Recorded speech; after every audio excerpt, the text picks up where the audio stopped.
the United States, Donald Trump. Thank you. Wow. Thank you all so much. We're going to have a little fun tonight. We're going to talk about some terrible things, but we'll have fun anyway. Not a lot of good things happening, if you want to know the truth. But it's going to be an interesting evening. What a tremendous crowd. And I know they have a lot of people outside couldn't get in, so I congratulate you for being good at real estate.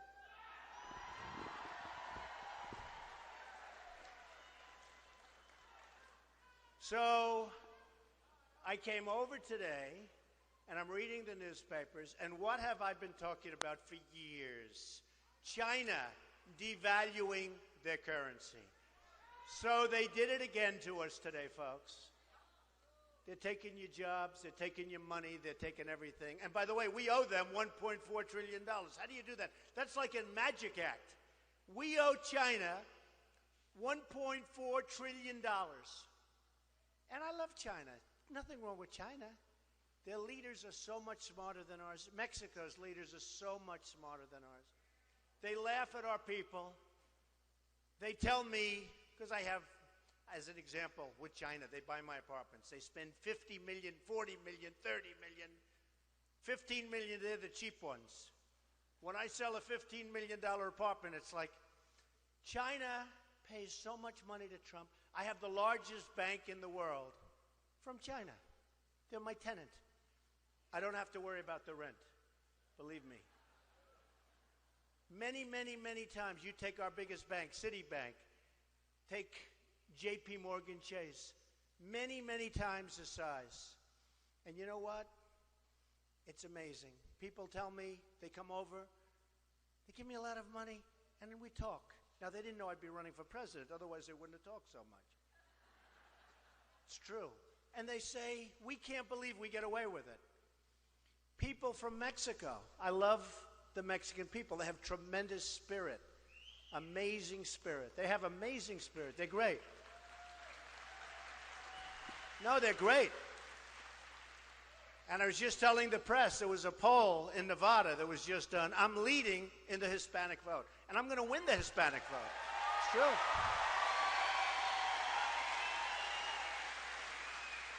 I'm also leading in the regular vote, like 32%. But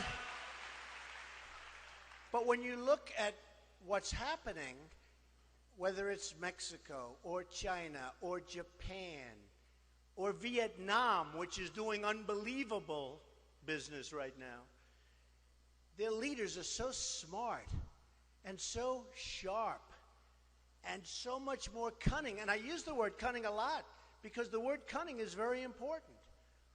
They know what they're doing. And we have people, they're babies. We have Carolyn Kennedy in Japan. I saw it on 60 Minutes. They said, how did you get the job? Well, I went to the White House. I mean, this is pretty much the way it is. I went to the White House, and I was looking for a job. And I said, do you think I could do something for the administration? And they said, oh, how would you like to be ambassador to Japan? And she said, really? Wow. Are you serious? This is what we have. So here's what I did. I called Carl Icahn last week. Great guy. Killer. We don't care. Do we care that he's a killer? Does anybody mind? He's a tough cookie. But he's a friend of mine. I said, Carl, if I make it, and we're leading in every poll, which is really, I mean, you know, it's been a very exciting couple of weeks.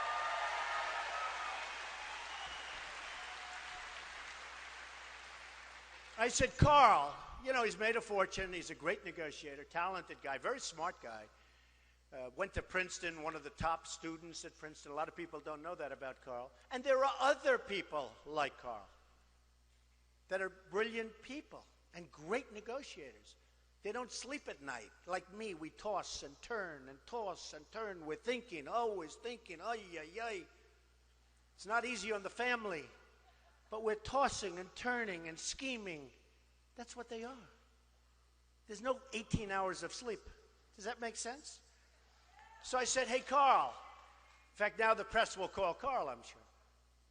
But Carl Icahn, great. I said, Carl, if if I get this thing, I want to put you in charge of China and Japan. Can you handle both of them? Okay? China and Japan. He said, yeah, I'll do it. I want to do it. You know what? Just relax. Everything will work out fine. We'll make great deals. Right now with China, I have a friend. He's a great manufacturer. He can't get his product into China. Can't get it in. They devalue today, the biggest devaluation in 2 decades. 2 decades. Now, you know what devalue means, right? Devalue means suck the blood out of the United States. That's what devalue means, okay? Our companies won't be able to compete. They can't compete now. And what happens is they send their product over, no tax, no nothing. And I don't want tax. I want free trade. The problem with free trade, it only works when you have really smart leaders. When you have leaders that are incompetent, oh, is it a disaster? It's a disaster. So China sends its stuff over. It dumps everything. Whatever they make, we'll take it. With us, we can't get our product over there. When Boeing goes over there, they want the technology before they buy the planes because they're opening up their own factories to produce aircraft.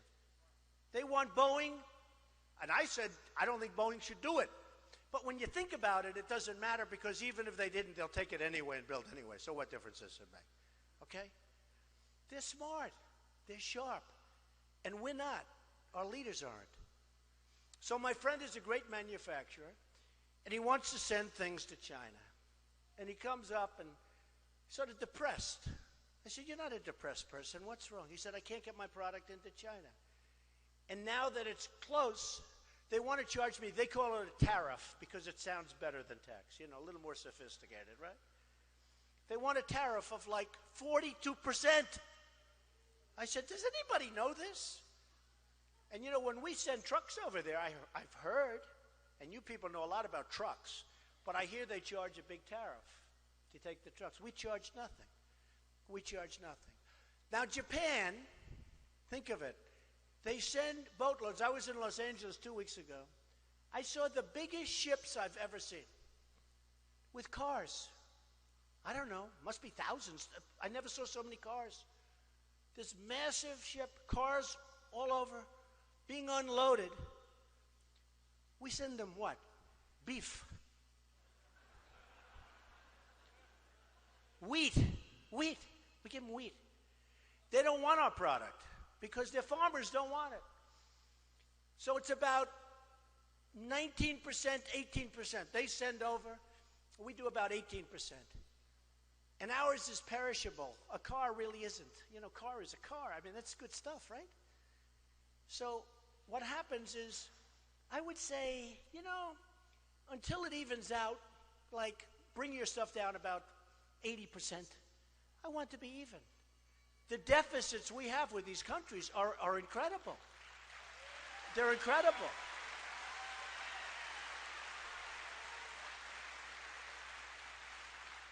The deficits are incredible. The deficit with China is mind-boggling. We had a GDP first quarter where we went down. In other words, we're a country with more people pouring in, many of whom are illegal, by the way. And if it weren't for me, the words illegal immigrant wouldn't be spoken right now. I really believe that. I really believe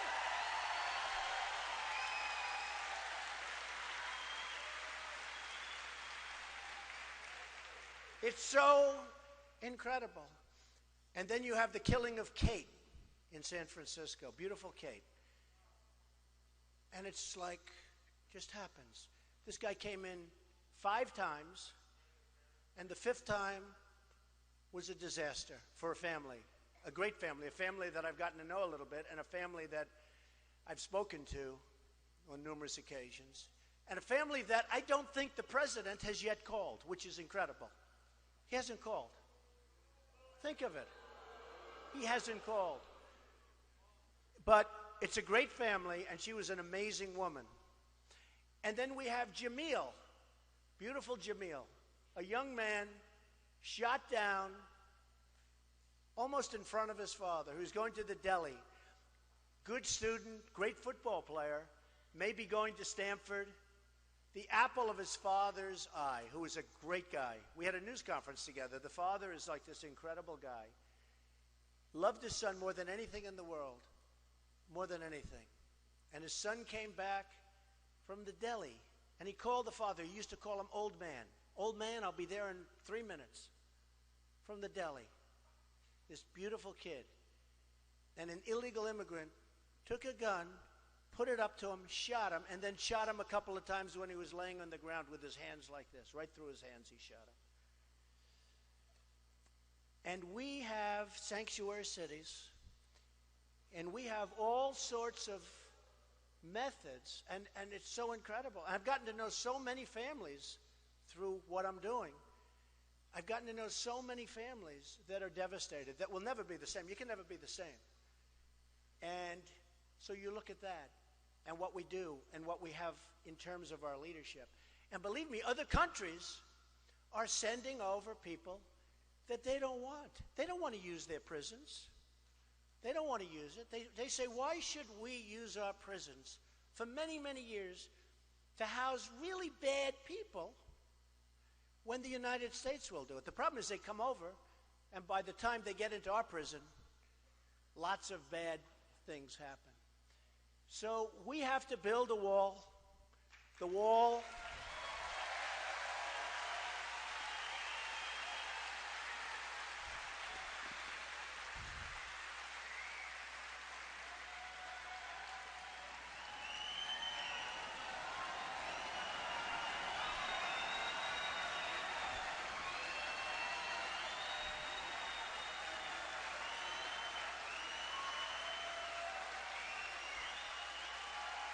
Thank you.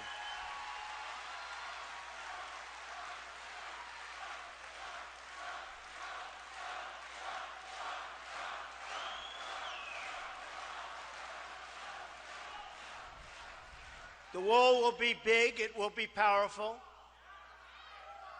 And by the way, I am all for legal immigration. That's what it's all about. I'm all for it. But it's got to be legal immigration. Got to be. All right? Got to be. So, you know, Jeb Bush, one of my opponents,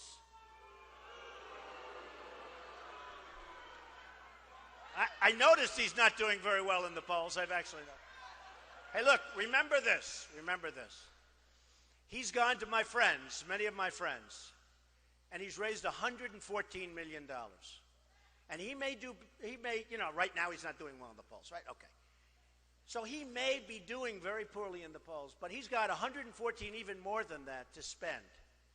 But just remember one thing. They'll make commercials. They'll be building him up like he's wonderful. Remember, coming in as an illegal is an act of love. Remember that line?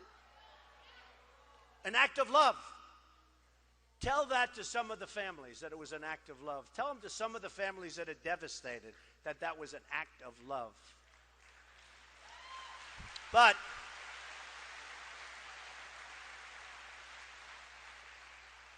he's got 114 million now, I guess, plus.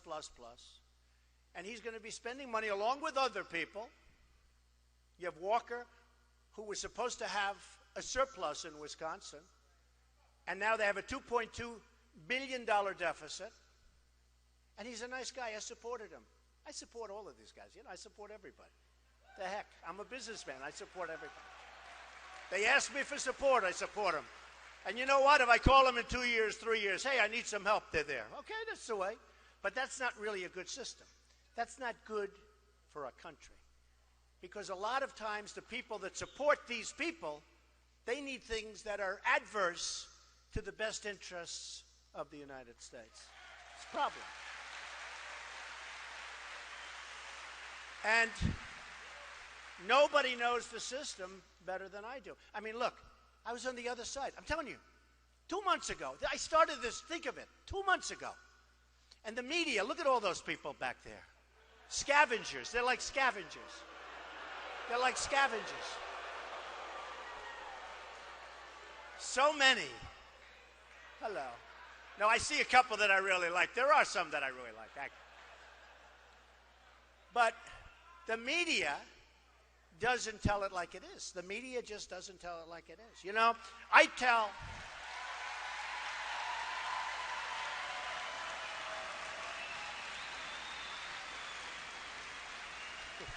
This is a hell of a crowd.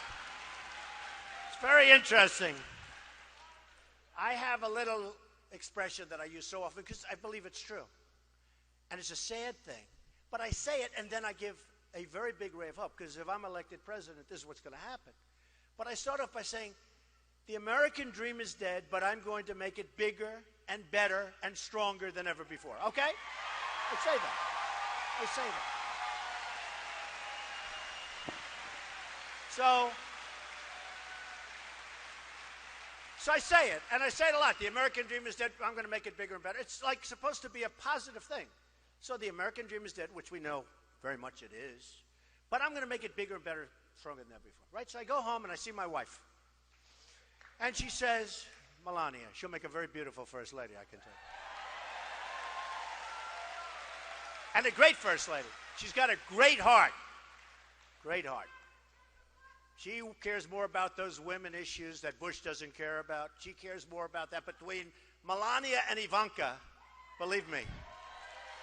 So I go home and my wife is saying to me, darling, that was a rough statement you made tonight. It's on the national news. I said, what? I thought I did great. I got a standing ovation. The crowd was packed. What are you talking about? You said the American dream is dead.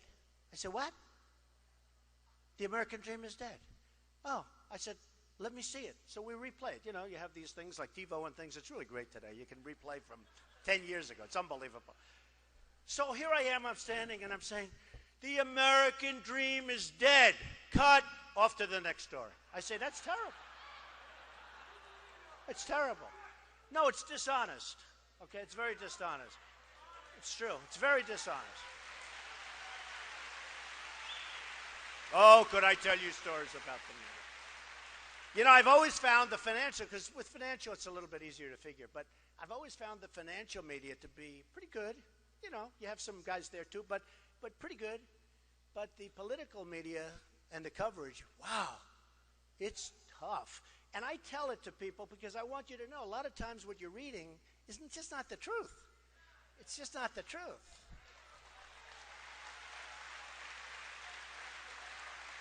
Now, the biggest problem with my saying that, you know, is that they will now go and report that Trump made a terrible speech, very unenthusiastic crowd.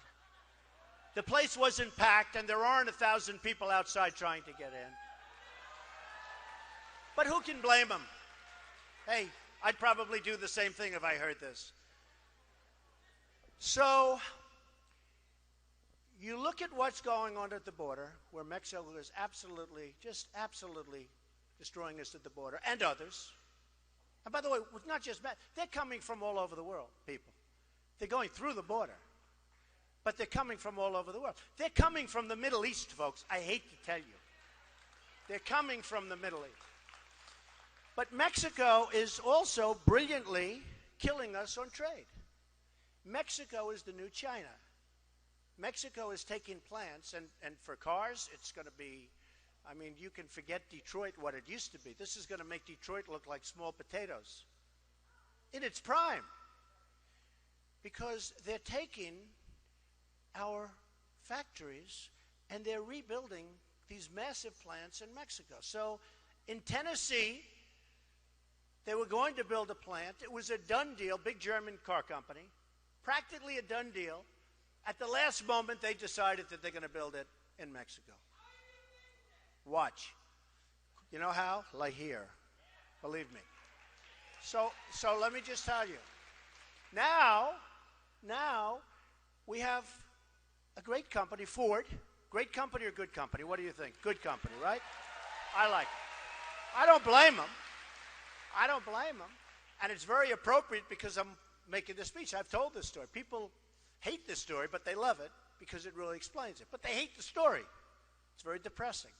So Ford is building a $2.5 billion plant, right?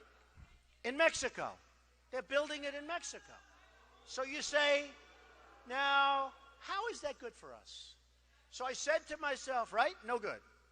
We don't have to be business geniuses to figure, well, they're building a plant.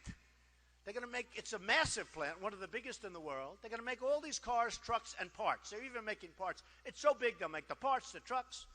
And I actually gave them a good idea. Why don't we just let the illegals drive the cars and trucks right in through the border? They don't have to even, it's true. No, I gave them that. Save a lot of money. That'll be next.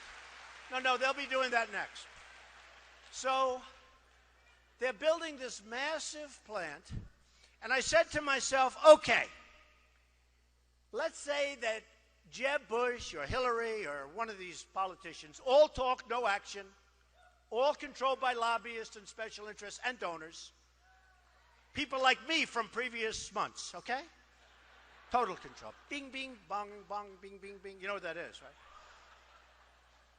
So I said, let's say that Jeb Bush is president. Now, he's not a stupid person. I agree with you, but you know, he was so nice to me at the debate. And by the way, they said I won the debate. Is that nice? Is that nice? Right? The polls came out and said I won. And boy, did I have nasty questions. I stood up there and said, I don't believe this. Some of those questions. Actually, Rosie O'Donnell saved me. This is one time she saved me. I never thought I'd be giving credit to Rosie, but in this case, she was great. But I look at what's going on, and I say, supposing Jeb is president. Now, he knows it's not a good thing to have a $2.5 billion plant over there, and plants from Michigan and all over the place are just going to go, boom, let's close them up, boom, we're going over to Mexico, right? No tax, no nothing. Cars get made, no tax. So I said, what would Jeb Bush do? He'd probably say, that's not a good thing. And if he ever said it strongly, which he wouldn't because there's no energy there, no energy. We need energy. We need tone. You know, tone. We need tone. It's true. Jeb and Hillary, on the same day, they said Donald Trump has too strong a tone. Too strong. We have heads being chopped off because they're Christian in the Middle East. We have borders where people are being killed all over. The world is cracking up, and they're worried about my tone. I should be toned down.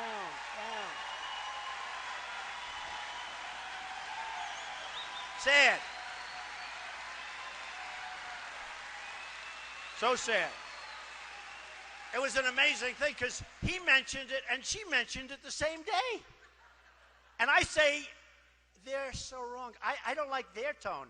There's not enough energy. There's not enough enthusiasm. There's not anything. It's just like, bleh. So I said, what would Jeb do? So, and Hillary, and by the way, all the politicians, just let's use one as an example, okay? All of them, because they're all controlled, 100%. So he'll say, I don't really want to let the plant be there. I want it built in the United States. We say, oh, we have a great president. But then what happens? He gets a call from one of his fundraisers, and they say, Jeb, you can't do that. You had Ford make contributions to you. You had other people make contributions to you, and they want it to happen. You have made special interests. You had special interests. You have your biggest lobbyist represents Ford. He gave you $1 million. You can't possibly do that after he raised all that money for you. And you know what he's going to say? Then go back to sleep, okay? No, that's what he's going to do.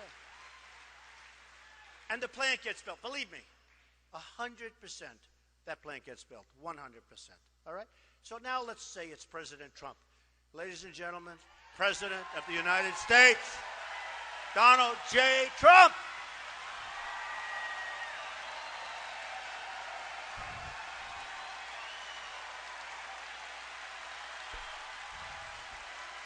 Okay.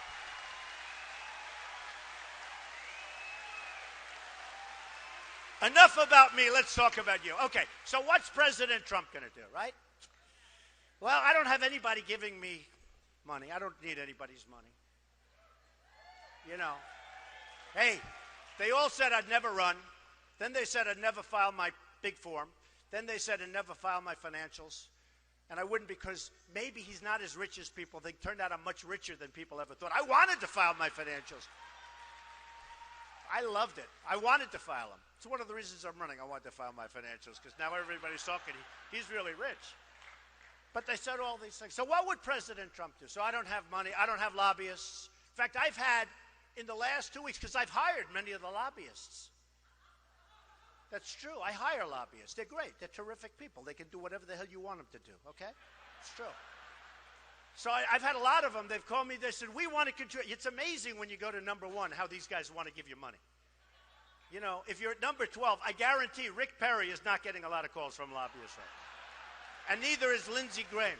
The two guys that hit me the hardest were Perry, right? Perry and Graham. They hit me harder than anybody else. Now it's Rand Paul.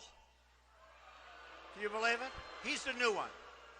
I said, Rand, I've had you up to here. I've had you. I've had you up to here. No, Rand Paul the other day, I said, where the hell did this guy come from? All of a sudden. But you know what's a great honor? They hit me really hard, right? And they went down. Lindsey Graham is at 0. Legitimately, I saw it on television. 0. 0. That means out of hundreds of thousands of people, he didn't get 1 vote. And the other one, Perry, is at 2%. And he was at 5 when he started going after me. So something happened. So what would President Trump do? Here's what happens. I'll say, I don't like this deal. It's no good for our country. No good for our country. And I'm going to say, I'm not going to approve the deal. I'm not going to let it happen. I don't care. I will do everything I can. And by the way, I don't need Carl Icahn for this. I don't need Henry Kravis. I don't need any of our great guys. I don't need anybody. This is too easy. What do I want to waste their time? This is too easy. So what happens is I say, the deal is not going to be approved. I'm not going to allow it to happen. I want that plant to be built in the United States, preferably here. I mean, in all fairness, right?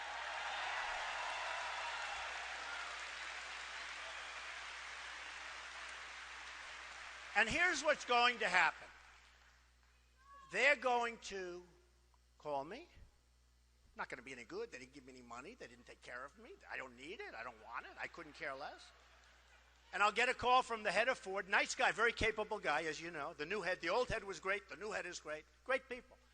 He's going to say, Mr. President, we have to get this done. Blah, blah, blah. It's really good for trade. Yeah, good for trade. You know who's trade? Their trade, not our trade. And I'm going to say, no, I'm sorry. Then I'm going to get a call from some lobbyists. I say, you didn't do anything for me, and I'm not doing anything. I only care about one thing, making America great again. That's all I care about. Okay? That's all I care about.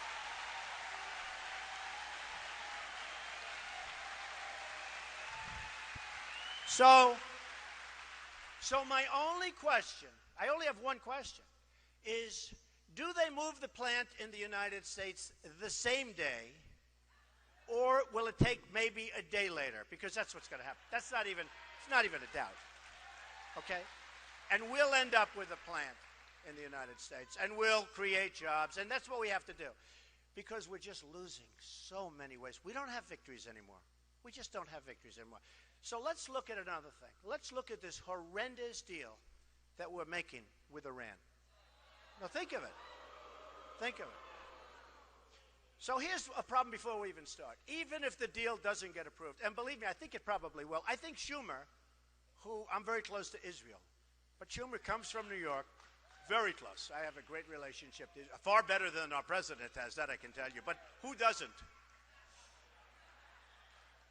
I think Schumer did it with a wink. Not a bad guy, smart guy. Used to be a friend of mine until I did this, and I said, look, all bets are off. Look, I got to do what I have to do. I'm sorry. But I'll be able to get along with these people. You know, you got to be able to get along. You got to make deals. We can't always sign executive orders. The country wasn't based on executive orders. I mean, you got to get deals.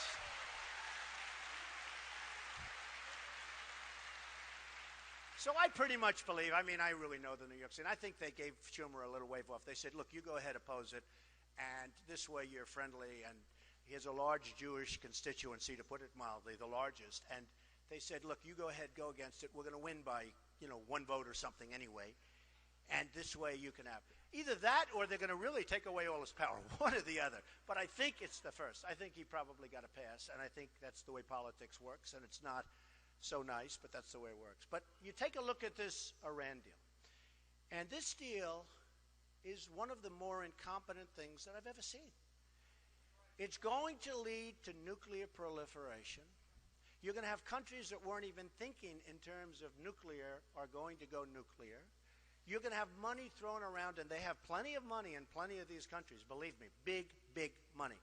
You're going to have nukes all over the place where you never thought. This whole thing with, there are a couple of things. Number one, here's bad. And I heard this the other day, and I couldn't believe it. The $150 billion and the billions and billions of dollars that go to Iran, if the deal doesn't get approved, they still get the money. You ever hear this? You ever hear? They still get the money. Okay? Think of how bad this deal is. We gave up everything. For what? We should have doubled and tripled up the sanctions and negotiated a real deal. Now,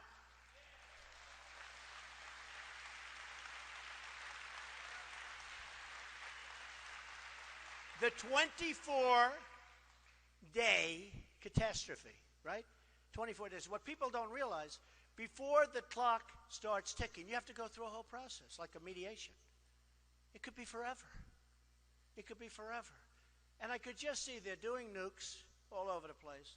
They get the notice. They fight them here, keep fighting. Then the 24-day. By the time you get in there, you have a nice, beautiful space like this, except the floors will be painted nicer. Battleship gray. Beautiful. There's no nukes in here. Battleship. You know what I mean? When I was little, I used to always paint my garage floors battleship gray for my father. Battleship gray. They'll be beautiful, nice, shiny battleship gray. It's so crazy. And one of the things that nobody understands, and especially me, I wrote The Art of the Deal. Has anybody read The Art of the Deal? So, one of the things I don't understand, we have 4 prisoners over there. Used to be 3, now it's 4. Actually, when this long negotiation started, it was 3. Since the negotiation, this is the longest negotiation. Did you ever see a negotiation last so long? Right? Oh, he's got The Art of the Deal. Hold that book up, please. Okay. One of the great books. That's my second favorite book of all time. Do you know what my first is? The Bible. Nothing beats the Bible. Nothing beats the Bible. Not even The Art of the Deal. Not even close, okay? But you say to yourself, how do we have these 4 people, was 3, now 4? How do we have it? So at the beginning of this negotiation, first of all, you got to increase the sanctions. Then they say, oh, the other countries wouldn't do it. Well, it's called leadership. You got to get them to do it because this deal is crazy. And those other countries are very much, they need us for lots of things. We have a lot of strength with those other countries. But, when you get them and they say no, who wants this deal? This deal is a disaster. So what happens is you increase the sanctions and you let them know we're not ever giving you the money back. The money's never coming back. Okay, the money we're keeping, okay? You're keeping. And, people are saying, just like the wall in Mexico, these stiffs, these politicians, they're stiffs. You know what a stiff is? Stiff is a person, I've seen these wealthy people in the front row. You know what a stiff is? A stiff is a person you will not hire. That's what a stiff is, okay? And these stiffs, they say, isn't it horrible? Trump says about the wall. Or Trump says he won't give them the money. Isn't that ridiculous? And now they say, we didn't want to ask for the prisoners because they thought it would be too complicated and would complicate. Think of this. By saying, here's what you do. You walk in. By the way, shouldn't be at the end. Should have been before the deal started. The end is like sort of a stupid thing, right? So you walk in a couple of years ago, long time. I mean, it's forever. World's longest deal. And by the way, this is called tapping. Tap, tap, tap. The Persians are great negotiators. A lot of bad stuff has happened during this 2 years, believe me. A lot of things are being discovered over there, and it all has to do with nuclear. During the tap. I do that too with the deal. I don't know if I want it. Maybe I do. Maybe I don't. Tap, tap, tap. I tap these poor guys along. Then I say, the market's not so good. I'll do it. I won't do it. They're tapping us along. They're tapping us along. So now I say to myself, on the prisoners, fellas, And I mean, literally in 2 minutes, I would have had them out. I say, fellas, I would have had them out. I would have had them out. I mean, we have a guy named Kerry. I think he's actually probably a nice guy. He's 73 years old. He goes into a bicycle race, and he breaks his leg. I promise you that I will never enter a bicycle race during a major negotiation. So I would have said, let's say it's me instead.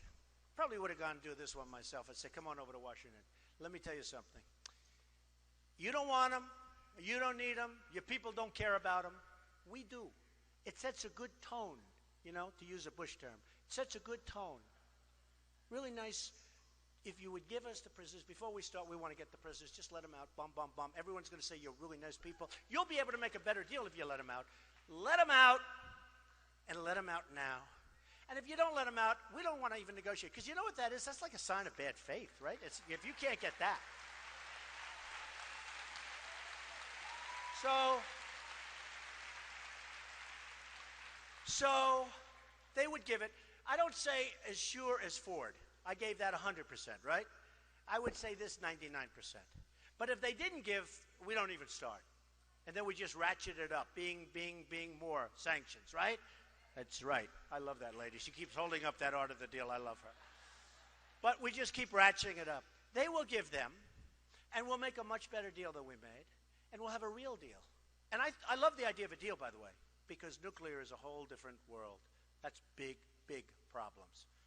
You know, that's the biggest problem. The worst thing we have in this world that we're living in today is the tremendous power of nuclear and weaponry. Nobody ever had power like this before. You look at Hiroshima, that's a tiny fraction of what they can do today.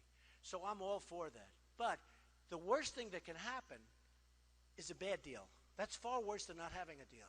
The worst thing we can do is a bad deal. And this deal is beyond bad. This deal is incompetent. It's incompetent.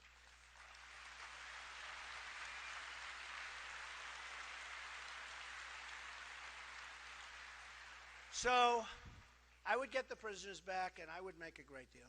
And you know what? They'd be happy. I'd be happy. We'd all be happy. We will be proud of our deals.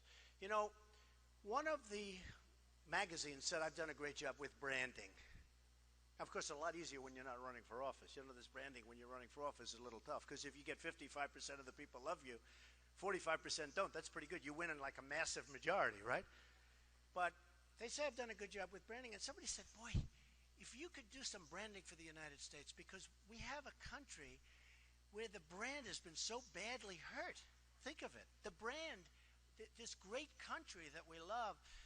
A friend of mine spent a lot of time in Czechoslovakia, which was a communist country. And see, a lot of people, Czechoslovakia. And they used to be so proud of the United States. And while that country was communist, people would take dollar bills and $10 bills, and they'd put them on the windshield of their car to show how proud they are, how much they respected the United States. I said, I never heard that story. He said, yeah, you'd go around all over these communist countries, and they were so enamored with the United States that they'd put money, bills, on the window with Scotch tape, and they'd put them on, and they were so proud to have it in their car. You don't have that anymore. We don't have that anymore. We have so many problems. Obamacare is a disaster. It has to be repealed and replaced. And we can have such a good system. Obamacare, do you see what's happening to your premiums? They're going through the roof, 50%, 55%. You look at what's going on with health insurance. You look at what's going on with everything. It's just not working. Our country isn't working. The good news is we have tremendous potential. But if we don't get going quickly, we're never going to be able to bring it back. It's going to be too far.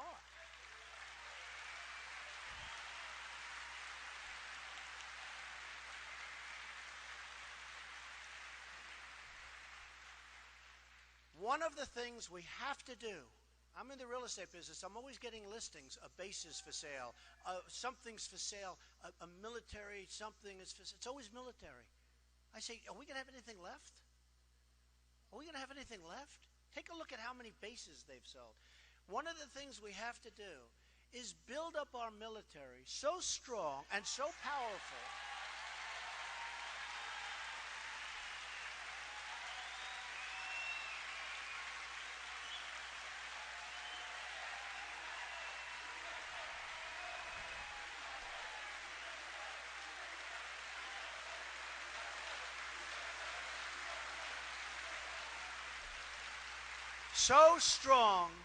and so powerful that nobody's ever going to mess with us. We'll never have to use it.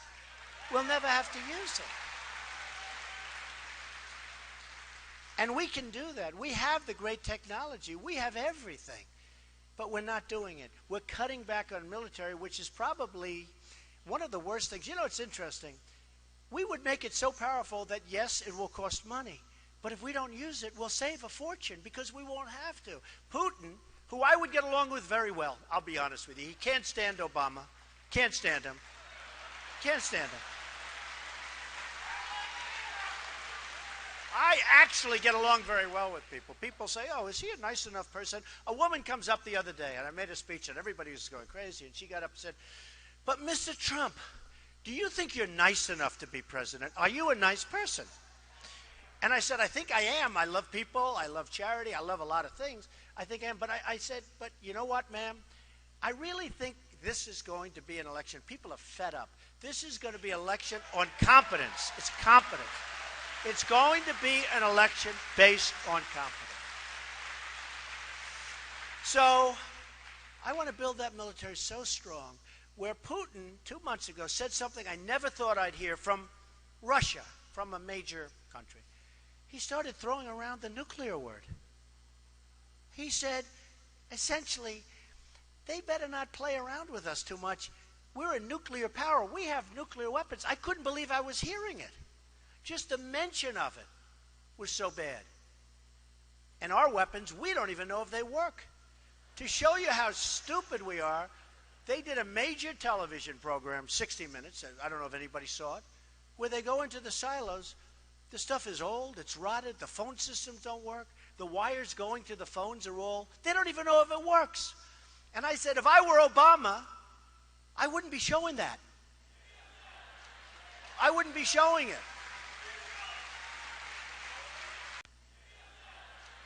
I wouldn't be showing it. And they got in there because Obama wanted people to see how bad it is so that maybe they could get some money to fix it up. How stupid is this? Our enemies are looking at this stuff with 44-year-old phones and wires that don't work. And the people, they're interviewing the people that are working in these phone systems. And they're saying, no, you can't hear. You can't hear. And I'm saying, can you believe what we're doing? It's like in the war.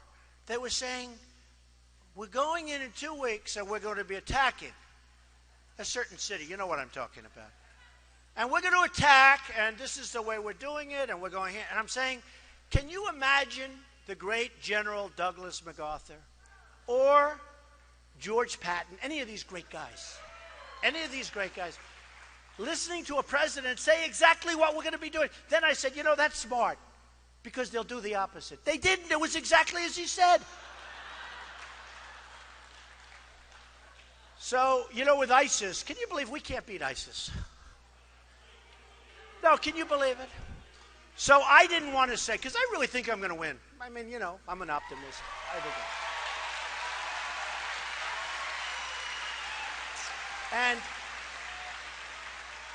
And by the way, if I do win, speaking of military, I'm going to take such great care of the vets. The vets in this country are absolutely, it's a disgrace.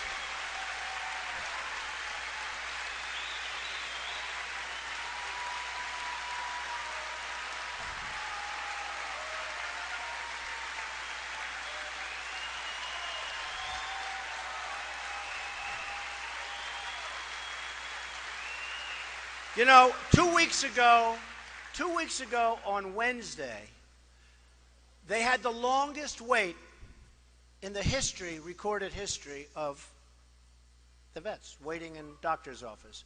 And in one case, somebody waited for 5 days. 5 days. Think of it.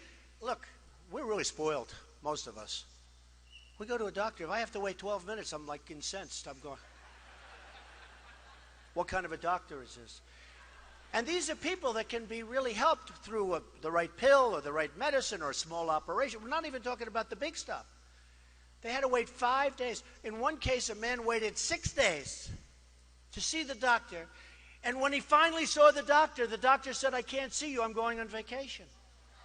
Now think of it. No, think of it, how bad it is. And this is our politicians, all talk, no action, politicians in Washington. Okay? They do nothing except talk.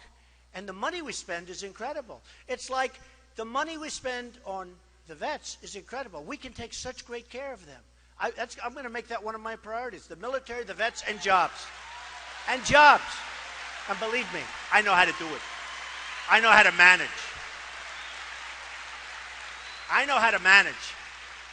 Because it's management. But we're going to take care of these people. We're going to take care of this country. This country is going to be great again. We are going to make this country so strong, so powerful. You're going to be so proud to be a citizen of the United States.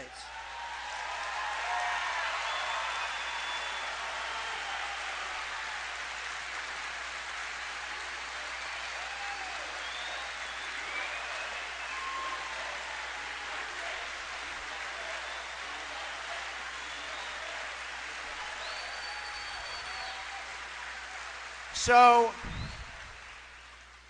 just in closing, it's been an amazing ride for me, because everybody, all these pundits, most of them, like these guys, they make $500,000 to sit on television and make predictions. But they all said, that why would anybody want to vote for Trump? And I'm saying, well, what are you talking about? It's just like The Apprentice. When I did The Apprentice, everybody said, well, why would anybody want to watch The Apprentice? Women will never want to watch it because why would women want to watch Donald Trump? I'm saying, am I so bad? Tell me. And the show became one of the most successful shows. It became #1 for many, many evenings. The finale of season 1, season 2, season 3, one of the biggest shows of the year. Tremendous. Just like the debate, right? It's like The Apprentice. The debate was The Apprentice. Somebody said, oh, we'd rather not have Trump in the next debate. You know who it was? My competitors. I don't blame them. I said, you got one problem, the television networks. Because it's called ratings. But it's like The Apprentice. And then The Apprentice became this big success. And one of the critics said, well, that show won't work. And, it was just signed to a 1-year contract, and everyone figured it would fail. Well, it went on. It became this tremendous monster. And I was very proud of it. And I saved the reviews. I saved all of the stuff. It's the same thing now. And by the way, NBC, just so you understand, NBC hates me. I made them a fortune. But you know why they hate me? Because at the upfronts 4 months ago, they renewed The Apprentice. They gave it a big, beautiful renewal, 28 shows. I think it was 28, but a lot. That's a lot of money. Because in my documents, you saw that I put down how much money I make with The Apprentice. $213 million they paid me. Can you believe that? That's a hit. That means I'm a star. That's a star. So think of it. And nobody, but that's what I made. I mean, I have to certify these numbers, 213. So now they renew The Apprentice, and I said to them, the head people from NBC came up to my office, and the head people from Comcast, NBC, and the reason I tell you this, they're going to check every one of these statements, the press. And if I'm wrong on any, if they weren't up, there's going to be a headline tomorrow, the Comcast never came. By the way, the head person at Comcast, you got it? And the head person at it, they came up to my office like 3 months ago, and they said, we renewed The Apprentice. I got a call from Mark Burnett, who's a great guy, from Survivor, et cetera, et cetera. And he's the guy, we did this thing together. He said, Donald, they renewed you. You're the only guy that isn't taking a renewal for a major primetime show. I say, Mark, I'm going to run for president, and I'm going to make our country great again. That's it. So, NBC is very angry at me. But here's the good news. I am really enjoying what I'm doing. I love meeting the people. I love meeting the vets. I love meeting the military. I've been meeting people that I would have never met before. I love people. I love this country. We are going to make it so strong and so powerful and so respected all over the world. We're going to bring our jobs back. We're going to bring our money back. We're going to save Social Security. You are going to love President Trump. Thank you very much, everybody. Thank you. Thank you. Thank you. Thank you very much. Thank you. Thank you very much, everybody. Appreciate it.